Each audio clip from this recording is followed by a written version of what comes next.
welcome in, everybody, as I unmute myself to week 13 of the Paladins Pro Circuit Community Broadcast. You may be wondering, Kresnik, you're never alone here. You're not normally the one bringing us in a solo screen, and that's because I kind of had to cushion the blow for a moment. Fawn, unfortunately, we won't be able to see his beautiful smiling face today because it's going to be locked behind a camera that is not working, but I think I had the next best thing lined up here. Fawn, thank you so much for being here with me on, I guess, relatively short notice for the schedule change, but I'm definitely, as always, happy to be bringing the Pro Circuit with you. I mean, two games today, and if I remember correctly, I think this first one, the Chromaspace Celestial, should be deciding, or at least pushing what team is going to get fourth and qualify into the post-PPC tournaments. Yeah, I 100% agree with that, Chris. I'm getting taken aback a little bit because I know you showed me this already. What the picture was. I did run this past Fawn just to be sure. Yeah, I don't know how my brain managed to forget that or wasn't ready for the impact of what this was, but it's completely fine. No worries about it at all. Chef Fawn RD here, ready to bring you guys. Well, no, I cut out the brand name, Fawn. You're not supposed to. I don't know. Oh, listen, man. We didn't pay for the branding, dude. We had to be as safe as possible here. All we know is your hef, and that's what I'm leaving it as for the rest of this. That's all that matters. That's all that matters, honestly, Kresnik. And I'll be excited to see the games for today as well, especially the fact that it's coming down to the wire now, right, Kresnik? I mean, we don't have much time left before we enter the World Championships. No, it is getting close for that, and we know that it's going to be kind of looming here. And though the week that we took off initially for this makes it kind of come even closer, honestly. And let me actually, I was actually going to look at the standings, but it turns out I've actually accidentally put the Chef Fonardy picture over the standings on my internal side, so I can't look at them. So what we'll say, I know that things are definitely up in the air between Celestial and them. I know that it is kind of going to be a close brawl between these two teams, and the winner of this, I believe, should get themselves significantly closer to qualifying for that seed between these two teams. I'm actually getting the map bans here for you so we can maybe lean ourselves into the set, as this is going to be our first look at the new patch too. These are the first competitive games played in Vora's Pact. Normally we would have seen it by this week, but again, we all know the games were delayed by 1 week just for that crosshair shift from the middle that nobody wanted to play with, and luckily the esports tournament runners agreed and also pushed things away. But the bans map-wise here, I have Frog Isle and Ice Mines banned by Ovim from Chromaspace, and Closar from Celestial banned Shattered Desert and Warder's Gate. Now remember, the map pool has changed. We've lost Brightmarsh and Bazaar. I know definitely a lot of people are going to be mourning the loss of Brightmarsh, but we've gained Ascension Peak.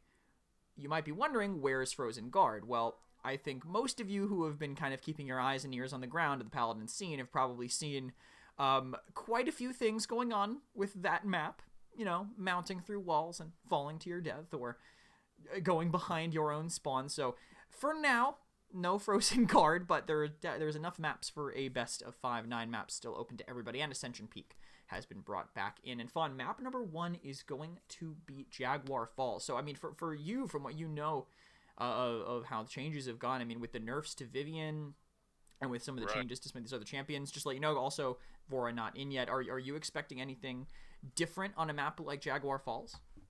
I'm not too sure, honestly. I mean, I'm expecting it. I guess to answer your question, yes. I am overall expecting things to have changed. I mean, Vivian, just a blessing from the heavens for her to receive a nerf. It may not be the nerf everybody was looking for, but it is still a nerf nevertheless. That shield health and that sentinel damage is going to end up going down overall. She's got a few nerfs to her cards as well, with contingency and a few others. I think it was scapegoat as well, and one step ahead, just overall nerfing some of the things it was that Vivian was able to do. And having that sentinel damage being put on the back burner here means that we'll have a situation where Vivian will at least be able to maybe not see as much shine as she did before. Who knows? But I personally expect things to change, especially with that Makoa buff. I think him having 500 damage on his shell spin now means he's pretty much bursting you, especially if he's going pluck. So we're seeing Makoa towards the tail end of last week before we even got to the new patch. That I feel like that sort of cements his place here in this meta, on this patch as well. Yeah, one thing I would say is, for anybody who was actually just watching Feyrazzle before we went live with this, we saw, at least in that Talus game, some of that Makoa buff in action.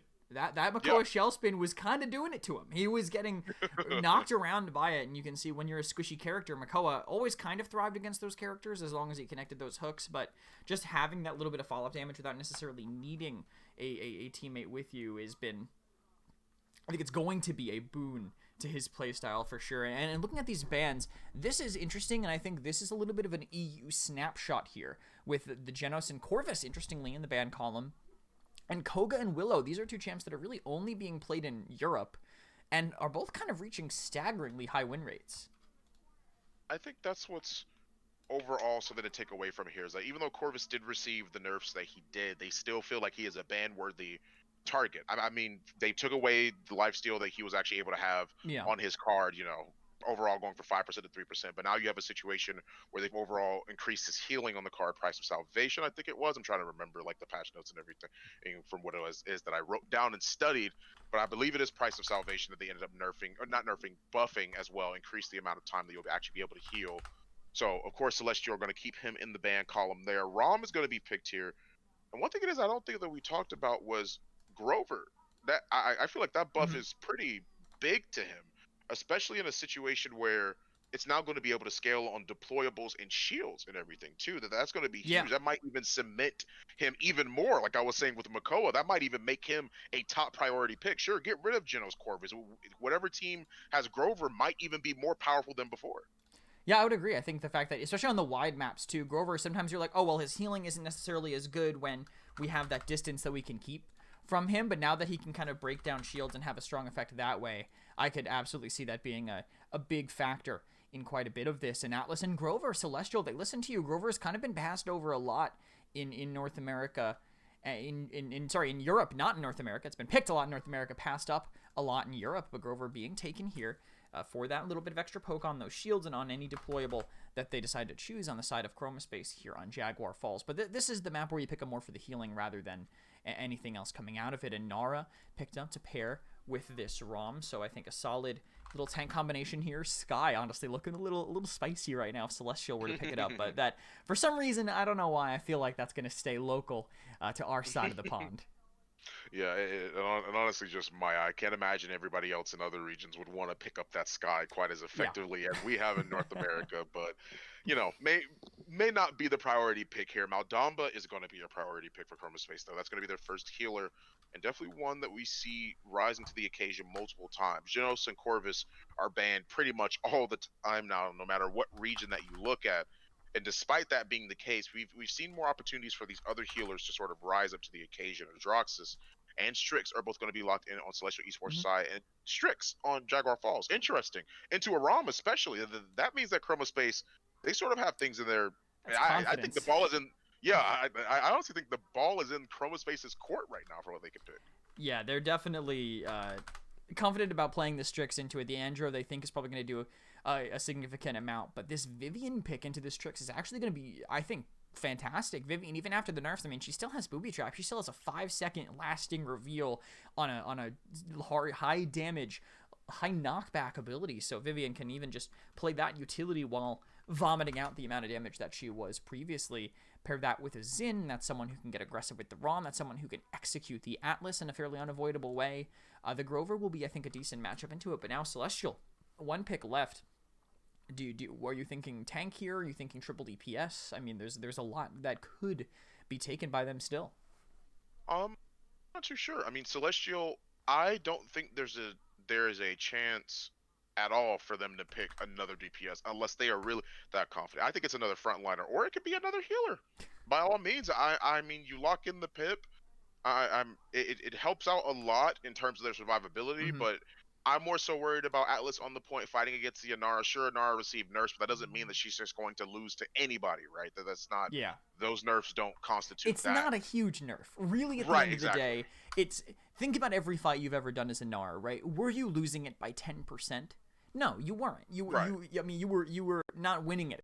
By 10%. You were winning it by probably a larger margin than that if you're using your damage reduction smart, which at this level the Inaras are going to be using their damage reduction in smart ways. So I really don't think it's as big of a nerf as people are giving it credit for. I think she still belongs higher up in this pick area, like Chromaspace are treating her, having this Inara and this ROM early in the rotation, I think fits exactly what things should be with her, because she still does her job fine. I've been playing quite a bit of ranked on the new patch. I know that ranked and PPC are obviously two very different beasts, but just feeling how it is to run as an Inara into a Victor, into a Vivian, and try to stay alive through that, I think you can definitely feel the pressure that you take, but know that it's not necessarily as much as it has been previously. You can still get away with it, even with that little bit of extra damage here. And actually, I have the game ready, and as we get into it, I want to show you guys.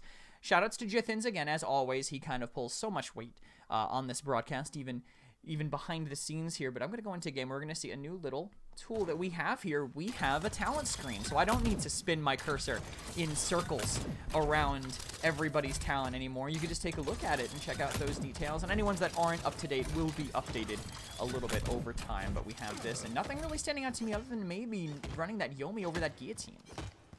Yeah, and all that tells to me is that I understand having that opportunity to take Yomi instead of guillotine, only because of the fact that you're going to be looking at a lot of people in these chokehold, in these choke points, honestly. And in retrospect, that can put an enemy into a chokehold, which means that it's going to make them very, very uncomfortable in a lot of these closed-off spaces. Might be a bit difficult in the long run for everything, though. It seems like Otev, for the most part, is starting off with a couple of shots, seeing what it is that he can find. Not really finding much, as everyone's really looking for their footing here on Jaguar Falls. The point, though, is being captured by Chromaspace. 51% already for them. The Celestial are trying to scramble to find an opportunity onto the objective. Ovum is going to find that first kill. Slop is going to trade that one. They get a double kill for Slop, as he's now on the Strix running rampant, looking in the back line, trying to take care of Zen, but he's going to billow his way out. Rom is there, Corio firing into Slop the entire time that they were moving into the back line. 78% to 9 so far. Celestial was able to garner some percentage for them, but in the long run, Chromaspace still holds the lead.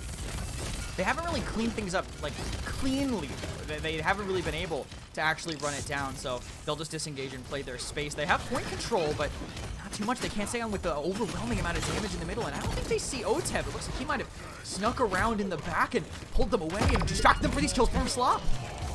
This actually was a good look for Slop right now, and for really everybody. Celestial triple kill on the side of Slopadopoulos on the Strix. He's able to at least make sure that his team is put on his back, even if it's for a little bit. Celestial Esports as a unit are making sure that they take care of business where it is needed. 96%, it forces out Rom's run, but Atlas is going to use the setback and make sure that point captured is done. 1-0 already for Celestial Esports, and 3 ultimates in the back pocket as well. Seismic Crash goes out, finds one. The setback is going to get used on Atlas, but the evil mojo on 4 different people. They're going to clean up another big team fight. With Chromaspace trying to find their advantage in that aggressive play that they tried to make off the back of the Seismic Crash, but Pip Closar is able to turn that on its head. Just an unreal evil mojo there, right on everybody to counter out after that Seismic Crash, being able to survive because of that whirlwind, stacking both support ultimates at the same time. Keep the whole team going. They don't need to worry about spending it this early with over 2 minutes still left on the clock. But Chromaspace, they have a lot of ways to carry a lot of ground.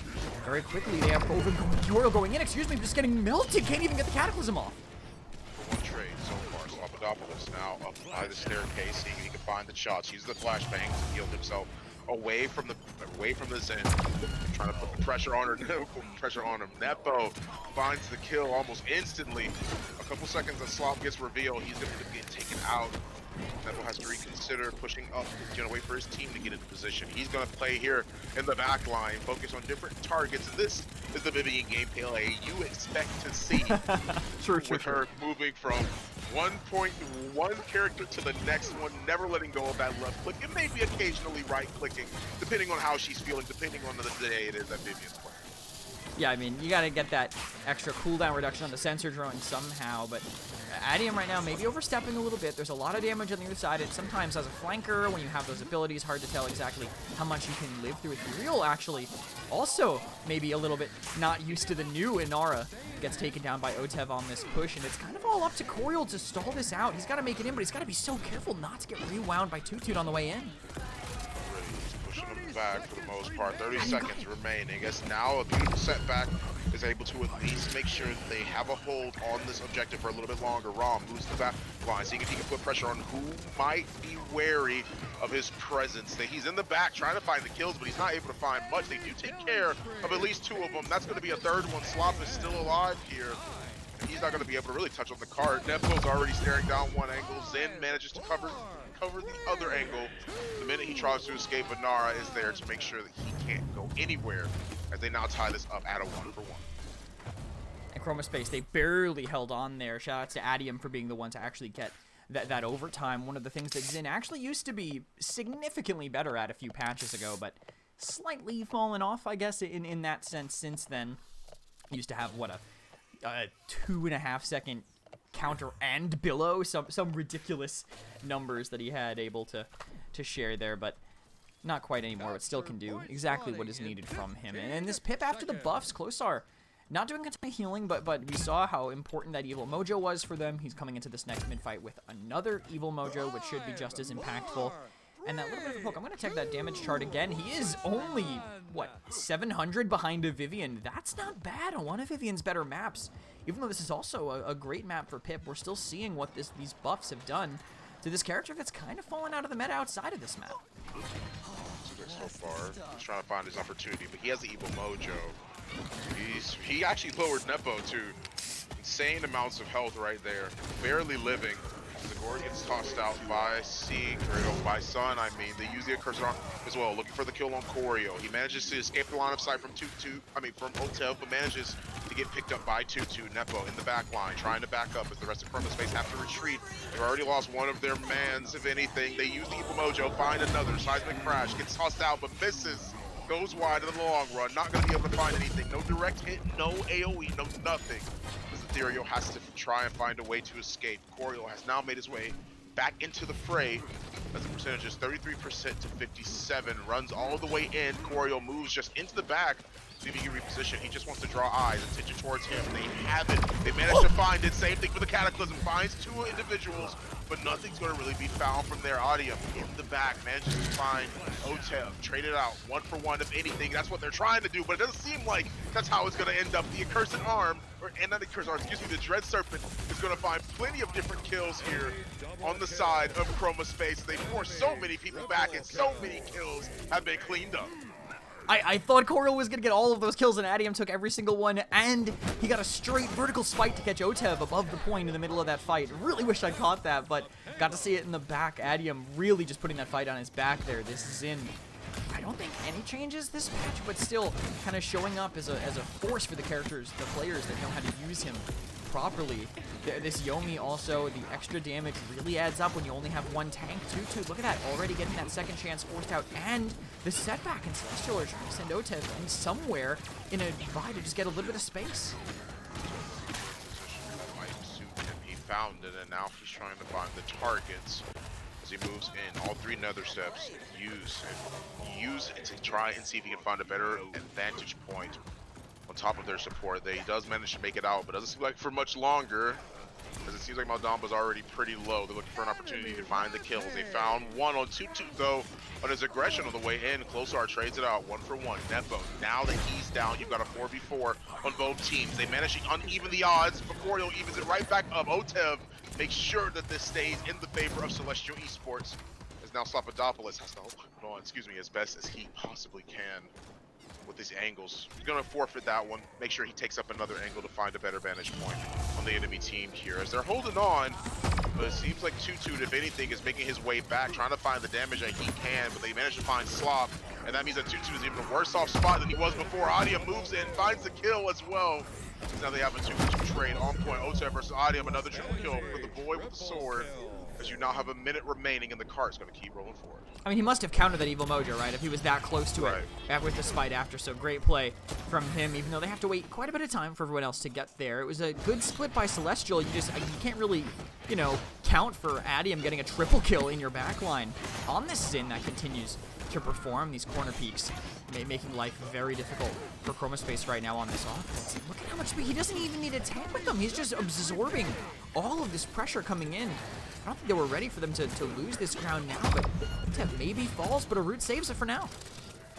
Seems like the first kill is going to be in favor of Slop. As Coriel's in the corner, they find him. It doesn't really matter whether he was there or wasn't. They're still going to be able to find the kill either way. So now Nepo falls down soon after that. 2-1. Novum's just pretty much trapped here in the corner. He can't make it out. Slop's going to find him on the way out, but Adium makes his way all the way into the back line. There's no way. They have to know that he's back there. Pip is making sure that he comes back, but Coriel comes around. They know that Pip's trying to get into the back line to stop him. And how much more will they be able to do? Coriel. Wait, they have no mobility. Adium was on the card. They don't have any more. He's able to stop people on the way in. Will Adium be able to roll this cart all the way through? Otep ain't a lot of damage. Takes a Coriel. He finds one. Will they find the Grover? They use the whirlwind to see if they can live for a little bit longer. But he's gonna go down. And they use the Chromaspace are gonna convert it, and they use the Evil Mojo on the tail end of that. Chromaspace are gonna make this a 3-1 against Celestial in an amazing ninja push. Oh my god, it's a heartbreaker. I maybe if Xenost had done the Vine Tech, he might have been able to fly his way back there, but how does that happen? They had absolutely no cooldowns, just the worst possible situation for them to have to deal with. Just really close by the end there. Great heads-up play by IDM. Also by Coriel not also committing to it. He just held around. I really think the big kicker there, losing both support ultimates. Think about what one Chromaspace, what one Celestial the last couple of fights that they managed to win. It was the Whirlwind being used well. It was the Evil Mojo being used well. They have Morale Boost 3, but if this starts aggressively enough for Chromaspace, they could just take that out of the picture. They know that Closar has to be their main focus. Look at this. Straight back onto the point. Coriel moves in the back. Seismic crash to make sure they can manipulate the fight towards their advantage. They find 2 kills. Otep in the back, looking at Nepo, finds another, but they still lost 3. As now Celestial Esports have to back up, and if they can't, you'll end up like Slop, where he's at least looking for an opportunity. Slop's trying to live for just however long that he can, but Adium is there, not going to be flashbang, if anything. He is going to be able to submit the kill for themselves. Uses the Cataclysm on the way in. They want to hold on to this zone that they have. Nobody needs to make it back to the objective. They want to end this right here, right now. Adium finds one. Coriel finds the next one. Adium with the double kill on the Zen. 93% for Chromaspace to 99. To an overtime, to a point conversion, because no one else on Celestial Esports are going to be able to make it back to this objective as they manage to cement it 1-0. Over Celestial Esports. And I think the focus fire that they had on Closar at the end was exactly what they needed. They had everybody kind of in the way of Closar. He was the one that got ulted. He literally just got stunned in on each fight. Seismic Crash hits him the first time. Cataclysm hits him the second time. He just couldn't get through without getting hit by some large AoE tank ultimate stun. Him having to rush that morale boost also kind of hurts the fact that they had to go and get that instead of, you know, being able to get the resilience, being able to get that cauterize and winning those fights. Maybe a little bit more. We do have the stats for this one that we can take a look at, even though a little bit more compact on this screen. We should still be able to glean some good info from it. Closar, actually, even with that focus near the end, still did a great job. 74,000 damage, 77 for Slop, so both of them definitely putting in all the work that they needed to. Everyone was really close in damage in this game except Ovim. Sad life for Ovim here. Down at the bottom of the charts, everyone else anywhere between 53 to 77k damage.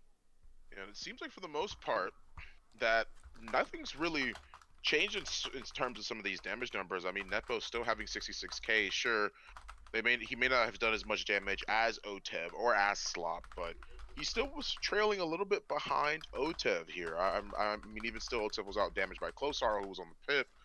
But still, despite those nerfs, Vivian's still cementing herself as a force to be reckoned with regardless. For sure. And Slashline's not too bad on the side of Chromaspace, and really not too bad on the side of Celestial. This game could have gone either way if this was what you were shown before you even saw the game. It could go either way, honestly. But we all know that Chromaspace ended up cementing that win for themselves just now. Mm-hmm. But even still, is there anything that stands out to you here on the post-game screen? I mean, the items seem the same. Is there anything loadout-wise that you take note of?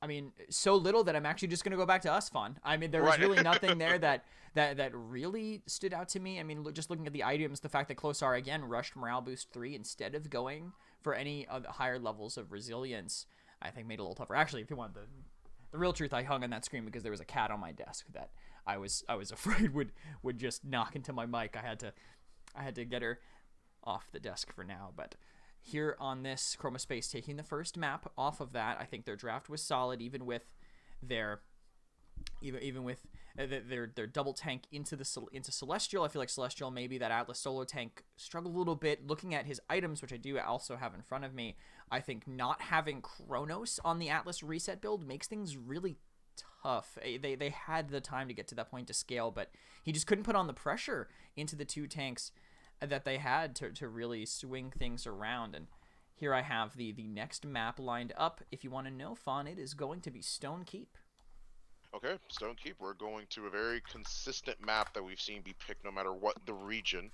So maybe there's a couple characters that might get picked here over some others. We've seen some blasters. We've seen Dredge be picked on this map before. I'm not saying they could pick it this game, but I mean the possibility is Hey, open. I'd love to see it, man. I think everyone would love to see that. I think everyone would love to see Dredge sort of return to form here, especially on a map like Stone Keep. We've seen him take control over Keep before, and we've seen Bomb King do the exact same thing. So it can really be anybody, but I honestly can't expect to see too much of a change, honestly, in terms of how everything goes here, because of the fact that since it is such a consistent map that people love to play on, that means that they're going to bring out whatever picks they feel most comfortable with because of their familiarity with such a map. Yeah, I mean, everybody's played Stone Keep plenty of times, especially in competitive in general here. But bans are looking relatively the same, except Celestial making a small adaptation. They're getting rid of that ROM, which was causing them, I mean, quite a bit of trouble last time. And looks like things stay the same for Chromaspace. They banned Corvus, they banned Koga. So Corvus is an interesting one because, you know what, the more I play in ranked on this patch, the more I feel like Genos is a bait. But I know it works in serious PPC competitive play, but Corvus is just a lot more consistent, and I think that might be why Chromaspace are getting rid of him. Even after the nerf, Corvus still has an insane amount of healing, and the speed boost to everybody helps quite a bit there. But Celestial now flip things around. This is their map. This is their first pick. They get to set the tone for how they want to play it. And Ashe will be the direction that they choose to go. So Ashe first pick, that's an off tank that can make a ton of space on this map. You can go so far with your shoulder bash off of the high ground. You can really bully people with that. And of course, Assert Dominance, always going to be a super impactful ultimate. Yeah, and already you see a situation where this is a very common character on this map too. I can't even believe I forgot to even mention that. It's Ashe, and she gets picked, take control over Keep just off of Assert Dominance so many times, and we've seen that turn the tides of this match, of this map, and of the matches that we've watched exclusively. So I think it's a great pick for Celestial Esports to start off with. Chromaspace are going to go with Atlas Grover once again. Going to have that sort of in their back pocket, honestly.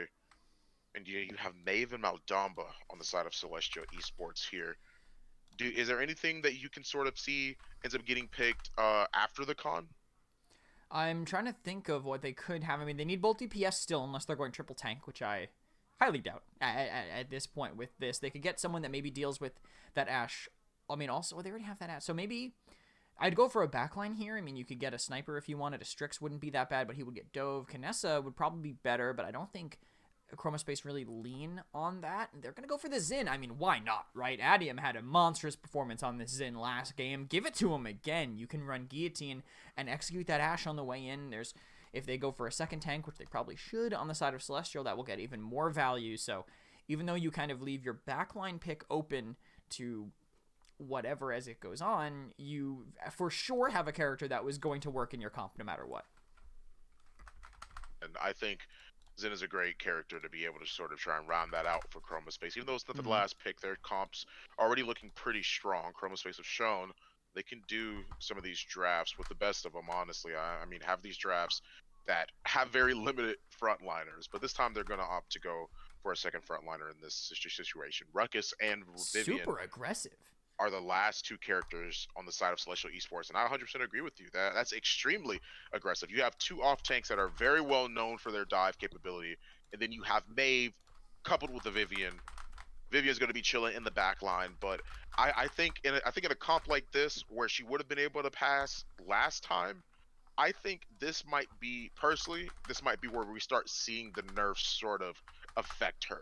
You think because so? I personally think, like, because of the movement speed changes and how all of that typically goes, you know, all the changes, the nerf to her shield, the nerf to her movement speed cards, and the nerf to her sentinel damage, I think that might be she might fall behind in some of these compositions where you're used to being able to dive. She doesn't have that consistent movement speed anymore, and that's where I Hmm. think Cassie will sort of lead things here, especially if she ends up going big game and not impulse. Even if she does go impulse, she still has a lot of burst, which means I personally feel like she can sort of deal with Vivian a little bit easier. Yeah, I think the big game would make a lot of sense into the composition, into that Ashe, who actually is one of the highest health tanks in the game. People don't really think about it, but Impulse can still work, of course, into the flankers if that ends up being what they want. We could head into game and take a look at it, but I will have to warn everybody, this is not... Hey, did this actually update properly? It did not update properly, so let me go back to us for a minute while I make sure that is functioning. I just don't think I clicked the button that made it update. So now it should be all fine and dandy as we head back into the game for the update. And this is what I was going to warn everybody about. We are definitely down a player on the right side. Clearly we are not actually down one. He is running Deja Vu, if you wanted to see. So Deja Vu for the Atlas as an addendum there. He also, I believe, won't be showing up in the... No, we're actually not missing him. We're missing... Who are we missing? The Vivian, who is running Booby Trap instead, as expected. So that's what we'll have here for the rollout for them as we head into the first mid. It looks like full keep control right now for Celestial, but Chromaspace are kind of mirroring it, and they have a lot more ground early thanks to that great route. Yeah, it seems like Slav sort of taking his opportunity to chill here for a little bit. Maybe those speed spirits might give him enough of a boost to push up with the rest of his team. Pushing in, finding the damage around the corner. Atlas trying to find the best position that he can, but Adium actually kills Otev in the back. That means that Celestial's very good aggression on the side of keep now has to be halted. They can't really stay as invested in this as they may have wanted to. Yeah, they have to keep committing here, and Adium really continuing to put Chroma on his back. But look at this, Tutu can't hide around the corner. He gets caught out by Coriel's pressure and full control right now to Chroma. Exactly what their comp needs, but they can't cap, and they also can't protect Ovim. Look at that opening that Otev manages to abuse. Gonna make his way out of here as Nepo trades his teammates live for another in the form of Vivian. Grover went down, but now that they've currently respawned, they're at least able to make things a little bit more prevalent for them. Shoulder bash on the way in, 36% available to Chromaspace. They've traded things out 1-for-1. Once again, Whirlwind is going to be used to keep everybody alive. Yeah, already making sure that they hold on to the lead that they have. I feel like that's why they used the Whirlwind. They wanted to make sure that nobody went down in that engagement because they knew how important it is to hold on to it, especially since no one had any percentage on the point. And now it's all going towards Chromaspace. Yeah, and look at this right now, this early push. But if he has, I didn't check if he was Gio or Yomi, but I'm assuming Yomi because I would have popped that immediately if I was that. Oh, look at that, the Dread Serpent though, it doesn't save Otev, and now they're going to lose Closar for it as well. They managed to push Closar back, shoulder bash, but his way out when he kicked him back, he actually managed to provide a better escape route for him. But what happened? Did Tutu actually cancel that? I believe he did when he realized there were too many people that were looking at him, but even still, they managed to trade out not only one, but 3 individuals are caught out on the side of Celestial. Make that a 4th one. The only one surviving is Otev in the back on the Maeve. And Chromaspace, they've captured their first point on Stone Keep. They made it work, man. They had the ultimates, even charging one of the slower ones, Overpower, relatively quickly. And Celestial, they're still sitting on a Midnight and Assert Dominance. Imagine if those got used. I mean, that is such an aggressive tool they could have had, but just couldn't have it. Here is Coriel catches Slop on this again, and now they're going to stop Tutu from really getting aggressive also. Seems like for the most part, they are able to put a halt on the aggression that Chromaspace wants to provide here. Especially with the fact that they were able to at least find one of them, but even still, both their off tanks and both their tanks, I should say, this situation are now out of the fray here. I thought he was about to jump off of that, actually, may have pounced a little bit too far forward, but thanks to the double jump, he's able to at least have some air control and make sure he's not going to quite fall off of this edge yet. Adium spins in, but Grover makes sure that he's over there as well. Manages to catch up in the long run. They managed to trade things out 1-for-1 though, as Tutu now has to find a way out. He can't engage in a 1v1 against Adium that easily, especially not without the healing that Maldamba is able to provide here. I think most of them know that they aren't going to quite be able to find either kill on either opponent, but Closar is going to be able to make sure he respawns, comes around and cleans up with a nice triple kill. With a minute and 15 seconds remaining, Chromaspace now are on the back foot here. With the cart being rolled in so far, Celestial Esports have now found their footing to make sure that Chroma have a hard time making it back to that objective. They're waiting closely by, trying to see if anyone's going to push in. They know that he's there, but they aren't looking behind them. They don't know that Ruckus is there, and he's going to push in, but almost instantly Otev goes down. They may have waited a little bit too long to try and see if they can put that pressure on. I mean, patience is key for Tutu, but maybe he was a little too patient there. And look at this, Right. Pulsar kind of getting baited in here by Coriel. Stuck on the edge now with the cart not moving yet, but gonna be getting close with the ground that they're managing to take here, as high ground is all theirs. But Audium has to be careful, because if he gives up his life, they'll lose the bottom left control that they need, and they're not fighting anything really either. Gets utilized, but it actually gets fear. Audium gets fear to the last second, but he still finds the kill on Otel. They're gonna use the Hex Fire, but that's not gonna really matter much. You got the divider, and then everyone's already playing around the corners. There's not much that you can do there. They do make it back on the cart, but Ash can't even touch. Chromaspace convert this to a 2-0. Yeah, no way for them to get in closer. Just overshot it a little bit right over the top and let it go. Nepo right now on the top of the damage charts for his team, I think, as the Cassie into this composition, especially when running big game, crucial, I think, to have your Cassie doing that much damage, because it shows how much they're bullying the tanks. I mean, Closar's only kills were from that triple kill. He managed to get a little bit earlier, so hard game so far for him as Otev getting some of the cleanup, but not really helping them finish off some of these kills. Interesting randomization on Slopodopolis here as well. That Deft Hands being picked up second, I'm assuming angled specifically towards having maybe just a little bit more uptime on that opportunity in Chaos, which he is running. He did swamp, I think, a little bit in there. Yep, he does have that. And looking at his build, not a ton of ammo, actually. Interestingly enough, in his build, not really a lot of ammo regen there, so they kind of need some way to continue shooting, and Deft Hands is definitely the best way to do it, I guess, if you're a Vivian. Yeah, I mean, it just makes sure that you can actually stay in and engaged on the fight for a little bit longer. I mean, having that faster reload time means that you'll be back into the fray almost instantly. And that means that in the long run of things, that Vivian's going to be able to provide a lot more damage, a lot more consistently. But I'm actually a little bit confused as well that they have the Deft Hands. I mean, it makes sense based on how I was explaining it, but you have cards that prevent that from really losing that much ammo anyway, but that's neither here nor there. Midnight U, same thing. So many ultimates catches him mid-air. Otev might be in a precarious position here. They use the assert dominance by Banana. They managed to lock down a couple of them, but even still, Atlas manages to use the setback. He forces them away, manages to take care of Closar, and now Audium, the rest of them, they have to find a way out of this situation. Celestial Esports on the back foot here. They've been able to turn things around for them on the side of Chromaspace. It looked like a very aggressive push. They used the Midnight, they used the Assert Dominance, but they still lost the fight. That's not the type of look that you want to have. No, for sure. It's really tough. They just did it into a whirlwind, and that's just a good counter dive ultimate that they didn't have their resources to burn through it after spending a few for their defense. And now they have nothing to get in, maybe the Sentinels, but they've taken a little bit of ground and they have the overtime, but what more can they find? 96% available for Chromaspace. Tutu manages to touch to cause the overtime. Just as he was about to dash out, he gets Commander's grab. Otev takes a spot on the objective here as Ethereal gets traded out, but even still, the rest of Chromaspace are holding on. So many kills, check reporting, but at the end of the day, when the smoke clears, the bullets are back in the clip. You have a 3-0 on the side of Chromaspace, as now Ruckus has to try and see if he can find a way out. He was trying to plug damage into different targets on Chromaspace's side, but all he's done is go in, and now it looks like he's into it.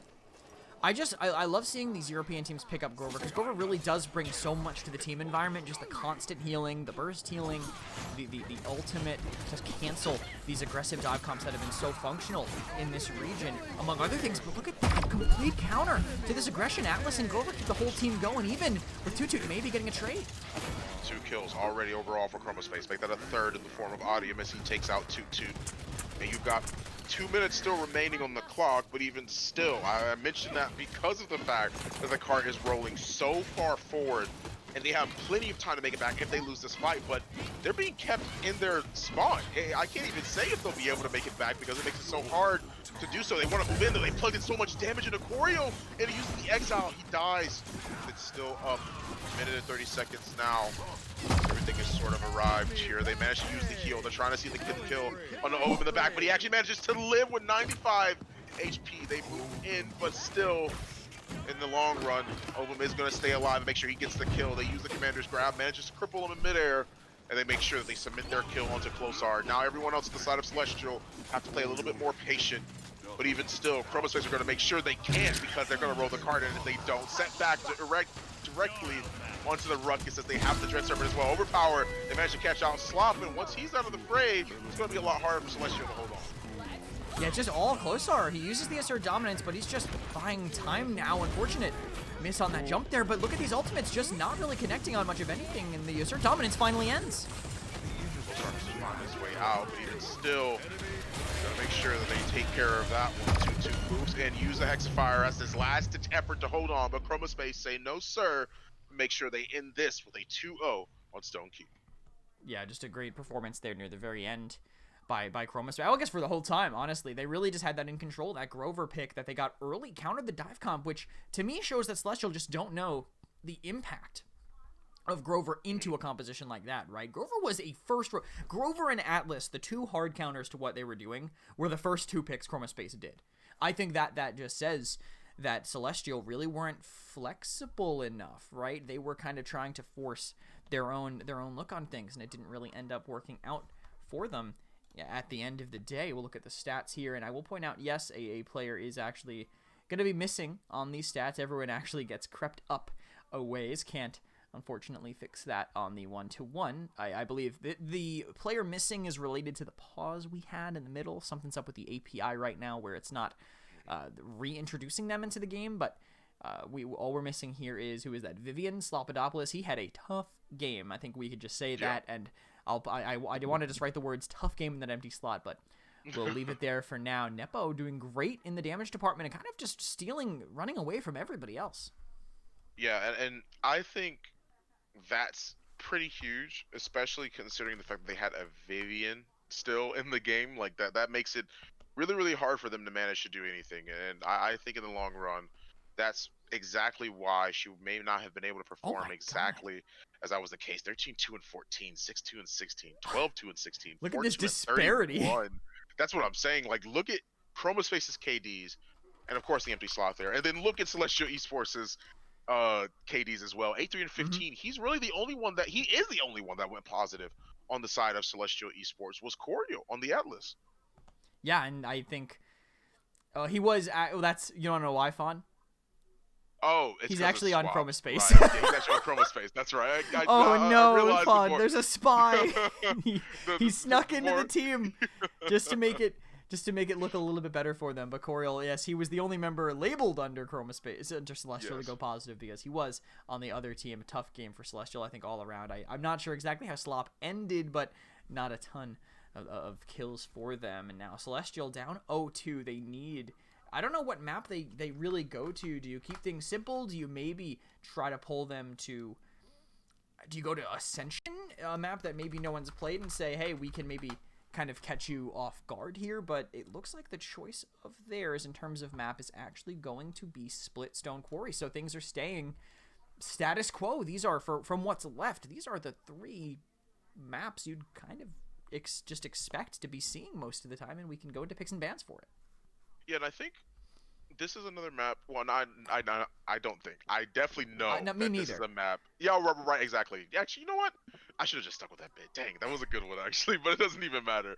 This is a map where we see a lot of snipers end up getting picked overall. We've seen the Strix, we've seen the Canessa, we've seen a lot of these long-range sort of battles that happen on this map. We've even seen Leon be brought out in the Brazilian region when they felt like they didn't quite want to have the Canessa in response to a Strix on one of the enemy teams. So, I mean, there's a lot of these long angles to play. We've seen a lot of the Willow as well. I mean, she can play by these fidget spinners. She can play on top in the bleachers, if anything, and make sure she can fire down on any open slot that's there. So in the long run, I think it's pretty good in terms of what the drafts could go. But Celestial are actually going to start off with Zen first, and Chromaspace are going to respond with Corvus. They actually get rid of the ROM. Chromaspace have to ban Genos, of course, because if not, then, I mean, you have a potential of your enemy team getting the first pick of one of the best pocket picks in the game. So. Yeah, they're going to get rid of it. I was going to kind of mess with you a little bit, be like, I don't know, but I already had Genos typed in, so I really couldn't toy with that any longer. And with the picks that are left, I mean, Celestial Esports, I guess, do you go for a tank? Do you go for maybe whatever support is left? Oh, I forgot to mention this, by the way. We mentioned that IO might be unbanned. There was another potential desync bug that was found. There was no way to confirm how to recreate it, so just for safety's sake, they left her banned for another week. That's why you haven't seen her. I guarantee you 100% if she was not still banned, just for, again, the safety of not having that bug happen again, you would 100% be seeing her here, but she is just currently not there. Celestial Esports' first pick is going to be Inara. So even after the nerfs, they still think she stands strong enough to control that objective under whatever damage Chromaspace is going to pick to surround them. And even still, you got to give props to Inara. I mean, regardless of the nerfs it was that she was able to receive, you brought up a very good point. They aren't really nerfs that could keep her out of the meta in its entirety, right? People are still going to pick her because of what she just brings to the table. Plenty of survivability. That DR is going to be huge. It's a lot that you have to keep in mind, especially when you're playing not only as Inara, but when you're playing against her. You have to respect a lot of the stuff that she can do that other tanks don't quite have. And Chromaspace, though, are going to open things up by making sure they get rid of they take the Eevee and the Buck, which is interesting because those are two characters that I would have never expected to be seen in the first two picks of the column of the picks and ban screen. Typically, it's like Androxus. You want to pick a stronger flank. You typically want to pick stronger, more sufficient flanks on their own right, but they actually go for the Eevee Buck. I think it's just for the map. It's just Splitstone. Also, the fact that Xin is banned, because if you go for these flankers, who stops them? True. At the end of the day, who stops Buck and Eevee? Xin, at the very least, can stall them out. Xin can spend his cooldowns and slow things down. The Andro will do his best. But with the Eevee and the Buck moving together, it's going to be significantly more difficult. And they're going to need, I think, an equally aggressive core to follow around with it, which I think makes a lot of sense for this Ruckus pickup. And, I mean, support-wise, no marks left. You probably don't want Grover again here, so you'll go with a Ying instead. You have some poke with that Ying. You have the illusions, and, of course, the most important reason to pick up the Ying, the ultimate. You Illusory Rift on a dive with your Ruckus, your Buck, and your Eevee, and you shouldn't, barring a fantastic use of Deja Vu by the Atlas on the other side, be able to get picked off. Yeah, and it's definitely plenty of survivability on the side of Chromaspace, man. I mean, come on now. Eevee, Buck, Ruckus, Ying. That's a very tanky team. And Eevee doesn't even really... Eevee has sustainability in terms of the ice block. She doesn't have the healing, the recovery that Buck does, but even still, there's going to be... You can't kill her instantly when she's in that ice block, so that's something you have to respect, and that means that Chromaspace's team... Oh my goodness. And then finish it off with a Fernando, too? Like, that's a lot, man. Like, that is a lot to take in terms of fighting against. So Celestial Esports definitely have a big hurdle ahead of them in terms of breaking through what Chromaspace have, because they live forever. Yeah.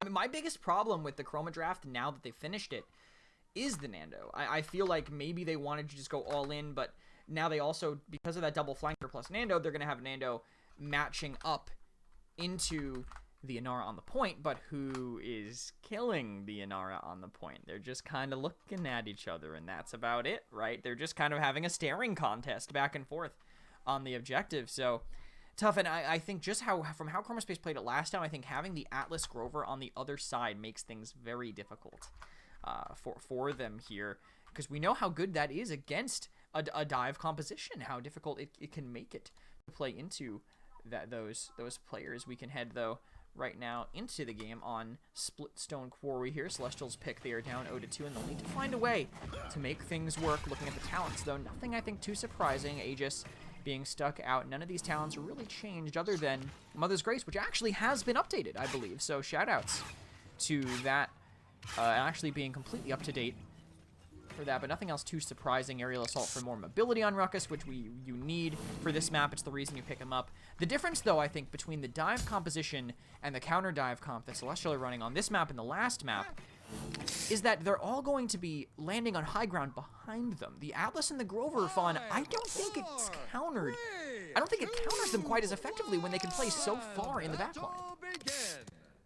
I'm not too sure how I feel about that either. I mean, well, you have to, of course, watch the game to see how that plays out, whether both of these comps work or if Celestial is actually going to have the upper hand here. But so far, it seems like they're losing really heavily. Oh. Yes.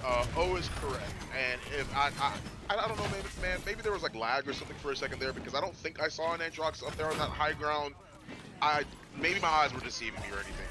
neither here nor there. Maybe Chromaspace will be able to tell me after this game or whatever the case may be. But Coriel is going to move right back on in, make sure that he holds on in Mineshaft. Even if he's going to die, he still holds his ground there to make sure they gain the proper positioning. 33% to 3, a 30% difference in between Chromaspace and Celestial Esports, but they made it back to the objective here, and now Celestial can at least make sure that they not only find themselves a double kill with OTEV, but make sure they almost find double the percentage against Chromaspace. And it's surprising that that worked out because OTEV literally did not exist at the very start of the game, but pushed back now. Both tanks are the ones in here, but not making a ton of room, but they're actually onto Slop, which I think is a priority target. But look, invisibility, they don't have Illumina yet. They can't find him, but they do manage to find Closar isolated in the back. 81% to 33. As Chromaspace managed to shake things up a bit by taking care of Slopodopoulos. They're losing 1. They lost 2 now, but 99% of the objective for Celestial.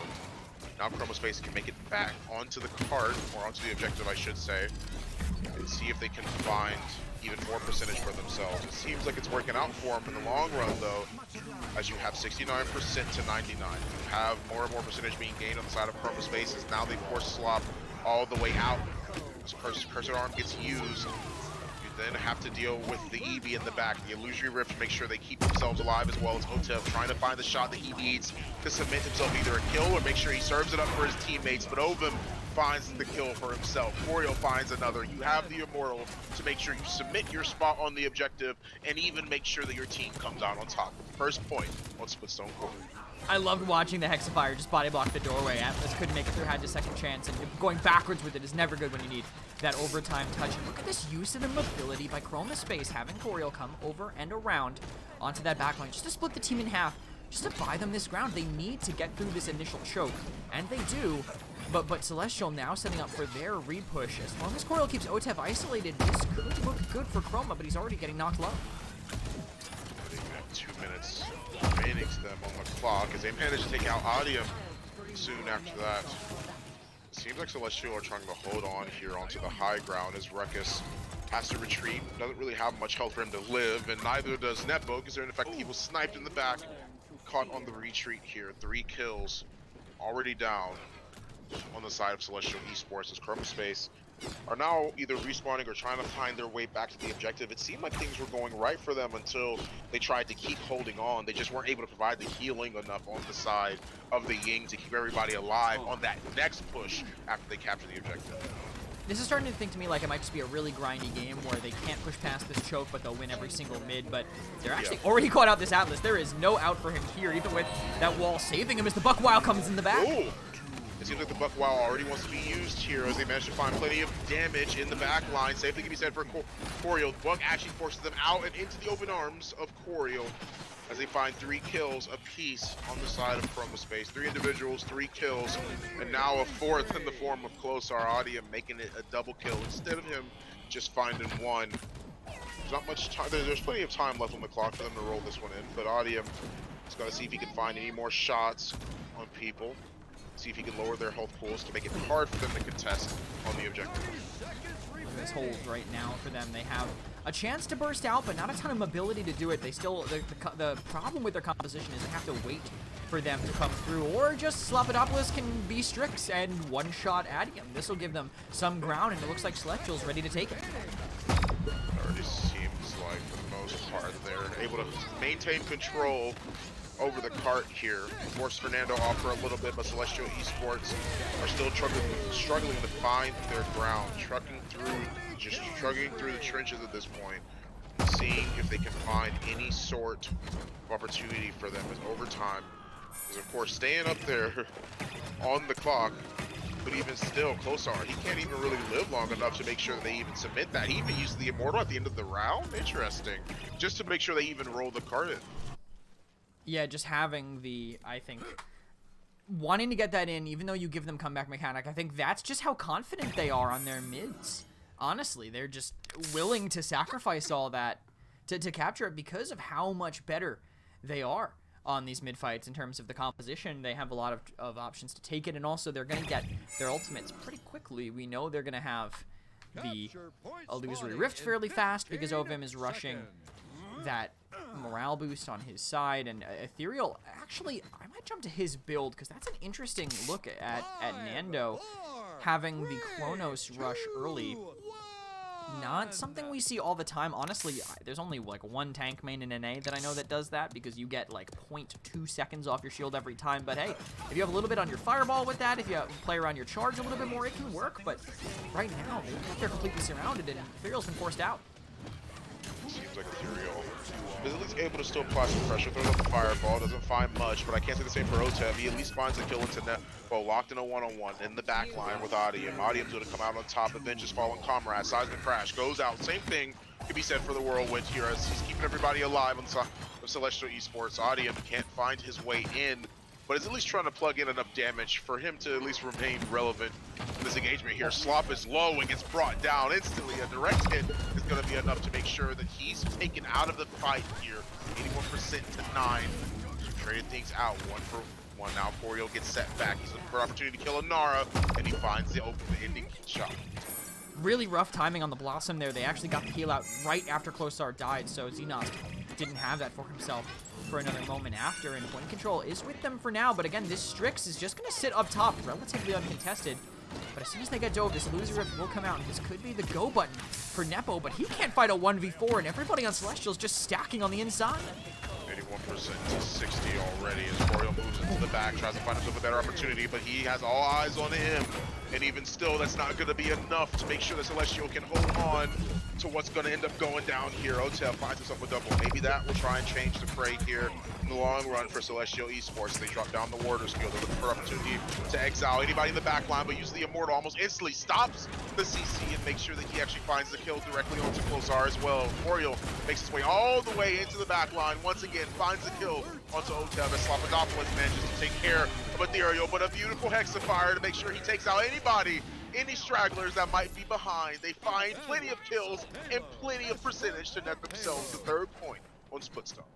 Yeah, fantastic job by Chromaspace there with their ultimates near the end. I mean, we were worried about them the way that they spent it there near the very end, but they got them back in time. I think that's more than enough merit to use it yourself. But Celestial, they took back the high ground. This was a barrier for Chromaspace on the first time. We'll have to see how they adapt to it and if they can find their own way through. But a lot of damage early onto Ethereal. It's going to make things a lot more difficult. These tanks have to stay alive, but hey, that Chronos looks like it's coming into play and it's working out. Chromaspace. Well, the minute I say that, of course, Commentator Curse takes effect. They are able to at least find 2 kills on the side of Celestial, but Chromaspace are able to fight back. They're not going to take this one lying down. They managed to find a kill immediately as Toot gets a lot of damage pumped into him. And he has to try and find a way to get out, or at least try and find a way to take a better vantage point here. As now Slop is posted up in the back, find a kill. Illusory Rift goes out. Audium, make sure that he tries to put the pressure onto Slop. Has to use the invisibility to get out. The stealth is there, but even still they find the kill onto Closar. He takes the shot anyway, uses the flashbang. It doesn't really matter here. The flare goes out, but even still, they have so much damage on the side of Chromaspace. Slop really has to be careful with his positioning. Yeah, definitely tough for him to stay alive or stay aggressive, right? He can't even take these forward angles because of this potential collapse from the EV and the Buck. But Nepo, one overstep, tried to go in off of Adium's call, but the setback split them up, pulled them away, and it was just a great execution by Celestial on that kill. And look at this death ball style they're playing now. It's punishing these flanks so much. Otev, a double kill already available to him as he cleans up the remaining members, of Chromaspace very easily. 40 seconds still on the clock here. Tosses out the illusion as well. Nepo finds 1 kill, pumps some damage into Otev, and makes sure that he finds the last hit to make it a 5v4 right now. As Buck and the rest of them are trying to find opportunities to move in. They're pumping in damage into him. They forced him back, so now that they've created space for themselves, they can move in and maybe even get a better zone. They use the setback onto Oriel. They managed to push him back only a few seconds. I think he might X-Fire here. Yeah, that's what I definitely that's what he's looking for. That's why I'm on him. I feel like it's coming, man. He's looking for an opportunity to move to the back line. They use the setback once again. What will be the Hexafire? It's very obvious that he wants to move something into the back line here. He pushes onto Xenos. They use the Whirlwind. They force that out of him. But Xenos gets burnt almost instantly. He may not even need to use the Hexafire. If anything, now they end up using it. Uses it on Closar almost instantly. Sees Toot in the back. The double kill is there. We knew he wanted to do it. And he pays off. It pays off for his team very, very well as Chromaspace in this set with a 3-0. And what a turnaround for Chromaspace. Yeah, Honestly, I mean, this is they've been getting better and better week to week, and this has been even better look for them. They've been adaptable. They played perfect anti-dive, and then they played great dive afterwards. It was a little bit of a slower dive, but I think that's just how you have to kind of play it on Splitstone Quarry when you take that ground behind them and try to go from there. Definitely helped them a little bit, but we can look at the stats. Hey, they're full this time. Coriol back with his right gang of goons over there here on Chromaspace. A lot of damage for them, mostly done by Adium, but not as high damage as you'd think from how quickly they won. Mostly, I think, just because if they killed someone, it had to be fast. Otherwise, that sustain from the Grover and the Inara made things really difficult.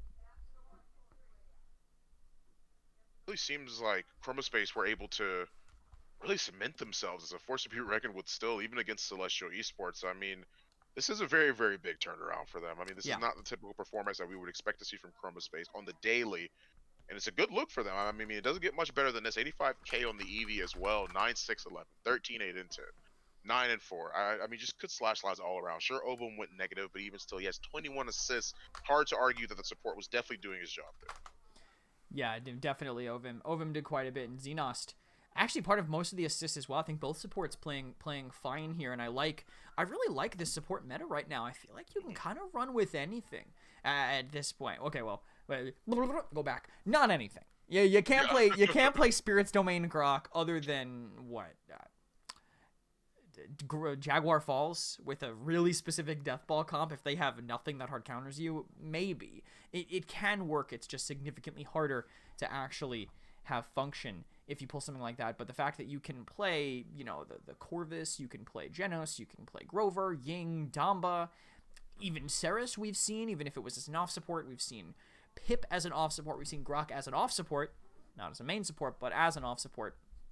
There's a lot that you can pull out and play, and I think as a support main in this current meta, being flexible, I feel like it's so important, right? Because if you can pick the character that's just a little bit better for the composition that you have, I think it gives your team a pretty big edge. Yeah, I agree with that too. I really think that in the long run that it just paid off for him just time and time again. It just makes it's just very amazing to see Chromaspace be able to pull out these different drafts, make sure that they're coming here to play, if anything, and just make it really, really strong for them. I definitely am excited to see the next game for sure as we head right into a break. Stay tuned, guys. When we come back, we'll be right into the next region for Brazil.